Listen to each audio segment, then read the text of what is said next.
How the flu can knock you out for good. The flu is slamming the U.S. this season and has already claimed the lives of at least 30 children. Although most people do not die from the flu, young children and people with other illnesses such as heart disease, lung disease, and diabetes are at elevated risks. Adults can succumb to the flu in 3 ways: pneumonia, sepsis, and heart attack. A person who is infected with influenza can develop pneumonia, an infection where the air sacs of the lungs fill with fluid or pus. With sepsis, the flu triggers the release of chemicals into the blood to fight infection, which in turn causes inflammation throughout the body. That inflammation can then trigger multiple organ system failure. The flu can also lead to heart attacks. A new study found that a person is 6 times more likely to have a heart attack during the week after being diagnosed with the flu compared to the year before or after the infection. Experts are urging people to go out and get flu shots even though they still may get the flu. Some protection is still better than nothing.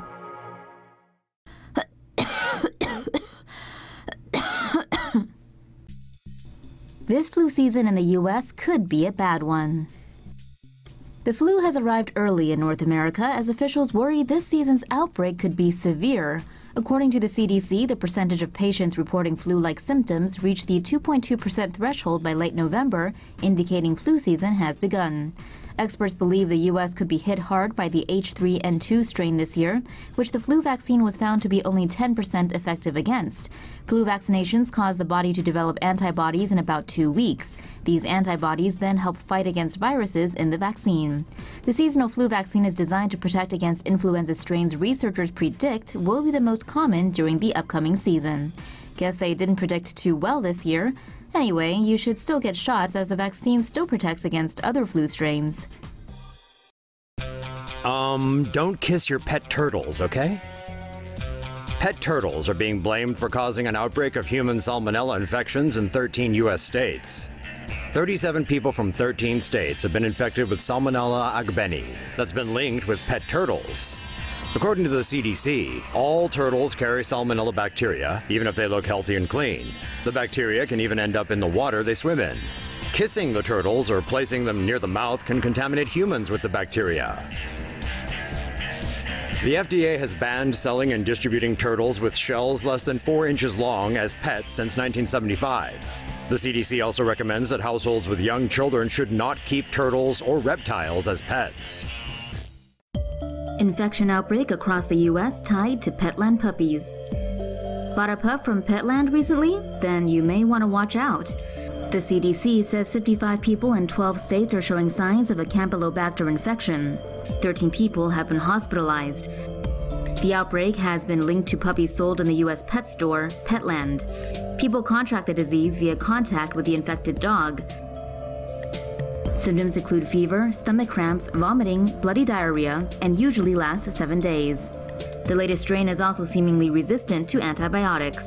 The elderly, pregnant women, and kids are most prone to infection. How safe is the air on planes?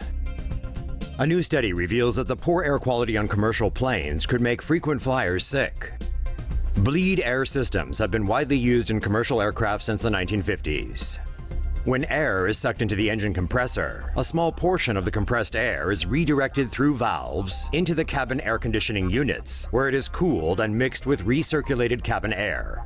Air contamination takes place when the lubricant applied on the combustion parts of the engine heat up, and the chemicals leak through damaged seals into the compressor before entering the valves that send compressed air to the air conditioning units.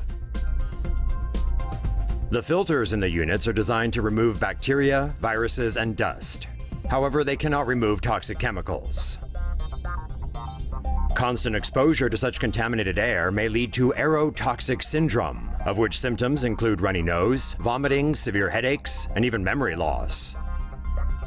Despite the fact that most airlines and manufacturers insist aerotoxic syndrome is not an issue, Boeing changed its design for its 787 Dreamliner to one that does not include a bleed air system.